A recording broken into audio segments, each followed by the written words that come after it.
عباد الله، لقد أصبحنا للأسف في زمن الأقنعة وزمن التملق بالباطل والكذب والتزيين، وقد أصبح من النادر والشاذ أن تجد شخصا بوجهه الحقيقي، فقد عادت صنائع البشر في زماننا هذا للأسف كصنيع هذه الحرباء، يأتي هؤلاء بوجه وهؤلاء بوجه إلا من رحم الله، وهم قلة للأسف.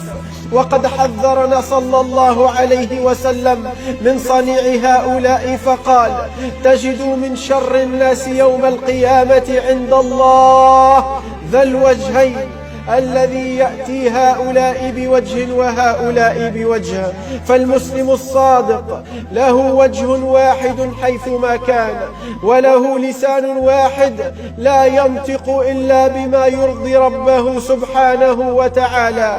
وبما أنك لا ترى النجوم إلا في الظلام، فكذلك هم بعض البشر في حياتنا لا يظهر معدنهم إلا وقت الشدة.